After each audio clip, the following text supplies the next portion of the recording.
Hey, everybody. You are about to hear a brief retelling of the movie Powder. Enjoy the movie. A pregnant woman is brought to the hospital who has just been struck by lightning. Unfortunately, only the baby was saved, and he was born albino. The father asked to see the newborn, who was placed in an incubator. The brainwave meter shows too much activity. "That's not my son," the man said, and cried. Some time passed. The strange child was raised by his grandparents, but they passed away.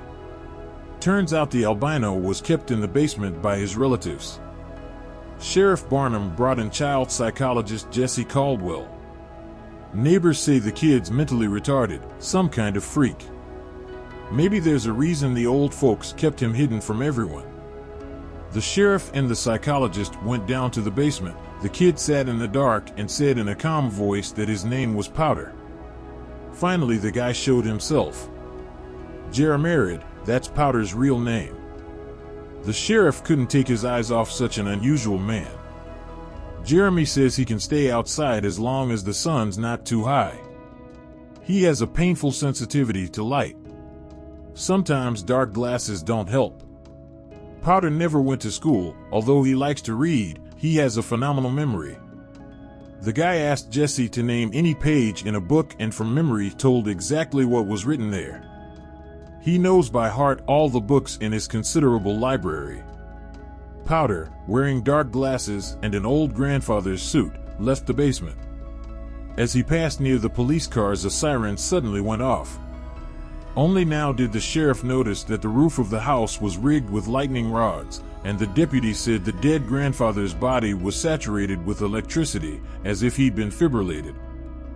Jesse brought Powder to the small town of Vinton. She works at a boarding school for boys and plans to keep him here. The unusual young man attracts the attention of the boys playing soccer. Jesse tells her colleague that Jeremy is behaving like an unintelligent child who knows nothing about the world. In the cafeteria, Jeremy eats separately from the others. Of course, the local bullies couldn't ignore him. They approached him and asked him why he looked like a vampire. Jeremy tried to ignore their leader John, but he took away his food and said that all newcomers are tested. Namely, they have to keep the spoon on the tip of their nose like a Mitch, or in their ass. Powder took a spoon, rubbed it, and left it standing on the table. The rest of the cutlery immediately magnetized to it. Everyone in the dining room froze in place. Then another spoon showed up and danced and jumped to the others, destroying the whole structure. Powder smiled, but John gave him an unkind look. The sheriff has a complicated relationship with his son, and his wife Emma is terminally ill and in great pain. The whole town is already judging about the unusual guy. The nurse is sharing her opinion. "We don't need this defective guy. I don't know what he is, but he's not defective." The doctor examined Jeremy and declared him perfectly healthy. Soon he would be getting special lenses to keep his eyes away from bright lights. Jesse suggested that the young man go to a local school, and he agreed. By the first day of school, Jeremy received his lenses. Stepping off the bus, he immediately gathered surprised looks from all the students in the schoolyard. Physics is taught by Donald Ripley, an eccentric teacher, and he rolled out a device called Jacob's Ladder. It was invented to demonstrate electric current. Electric arcs arising one after the other make Powder uncomfortable. He is shaking all over. And the metal objects around him bounce and warp. Suddenly the electricity began to pass through Jeremy and back again. The boy was lifted into the air and levitated until Donald smashed the device. The teacher touched the boy and an electric current ran through his body. Reporters gather outside the hospital where Jeremy was admitted, but the sheriff won't let them in. Donald tries to get into the room, and the doctor reports that Jeremy shows no signs of electrocution.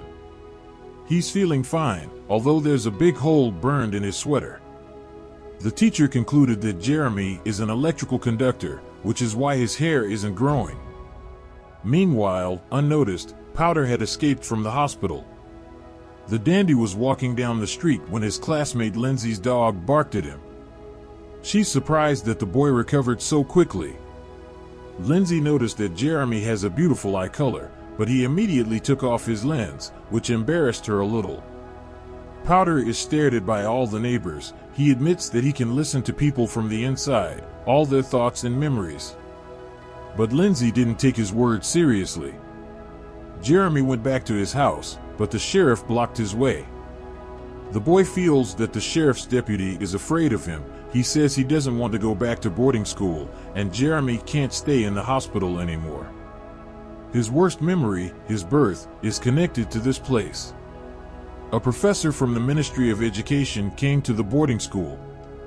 The thing is that Jeremy passed the IQ test with a phenomenal result. It's interesting that he got all his knowledge from books. He cannot watch TV because all the equipment near him goes crazy, and he himself becomes bad. Tests show that Jeremy has the highest level of development in the history of mankind, but the guy doesn't care. The only thing he wants is to go back to the farm. He also knows that the professor really thinks he's a fraud and moved here just to prove it. Jeremy's pissed off and all the machinery around here is out of order. The boarding school kids went camping under the supervision of the deputy sheriff. Powder didn't want to go. A thunderstorm was coming and he could feel it with all his body. Lightning killed his mother. He personally remembers it happening. In the forest, all the lizards from the neighborhood came running to Jeremy, and he also felt Sword and John coming up behind him. The latter had a rifle in his hands and left it on Jeremy. But suddenly a shot was heard. The deputy sheriff had shot a deer and was very happy about it. A real hunter hunts not for the prey, but for the hunt itself. The animal was dying in agony. Jeremy touched the deer and grabbed the hunter's arm. He made him feel what his victim was feeling now. The man fell to the ground and screamed in pain. Jeremy only let him go when John nearly shot him. This pain and anguish passed through Powder as well. Jeremy tells the sheriff and the psychologist that he didn't attack the hunter, he just helped him to see and realize what he was doing. And he doesn't want to see anyone else, even Jesse only pretends to be his friend. The guy trashed the office with his mind. All he wants to do is go home. The doctor suggests the sheriff put his wife back in the hospital. She's torturing herself and him. But as long as Emma can talk, she asks to stay home. She's hopeless, but Barnum can't let her go. A frustrated Jeremy was sitting alone in the dining room that evening when a physicist approached him. Donald is fascinated by the unusual student. Apparently, he is almost entirely made of energy. It seems a little more, and he simply won't need his body. And his mind is at a level of development from which people are separated by millennia. It's as if he's a messenger from the future. Donald offered to be his friend and extended his hand to Jeremy. At the same time, he decided to show his teacher a trick and electrified him. His grandparents were always afraid to touch him. Deputy Sheriff changed a lot. He took all the guns out of the house and refused to participate in the shooting contest. He even stopped carrying a gun to work. The man admits that when Jeremy touched his hand, he felt wild fear and pain. It was like he was dying along with the deer. Since then, the man can't hunt anymore. It's like he took that deer's soul and put it in mine. At night, the sheriff came to Jeremy and asked him to go to his house. Barnum wanted to know what his wife Emma was thinking and feeling. Jeremy relays her thoughts. The woman won't be able to die peacefully until she knows that her husband and son have reconciled. Emma believes Jeremy is an angel who has crossed over to take her away. The woman asked to have her old silver ring put on her finger. For a short time, she even regained consciousness. Meanwhile, the anxious nurse called the sheriff's son to come here as soon as possible. His father came out and gave his son a big hug. At last Emma could go to heaven in peace. Jeremy shows up at the town fair. Everyone's staring at him, as usual. Powder reads the townspeople's minds. They think he just killed Emma. He tells Lindsay that all people think they live apart from everything. But each one of them is part of this world, everything is connected. Jeremy touched Lindsay and let her feel his heartbeat, read his thoughts and dive into his memories. His father thought Jeremy was ugly and always denied that he was his son. But in Lindsay's opinion, he had the most beautiful face in the world. The girl kissed Jeremy. But they were interrupted by her father, and he lashed out at the boy. Jesse managed to intervene before the man unraveled his arms. Powder again felt like the loneliest man in the world. He was not going to stay at boarding school any longer.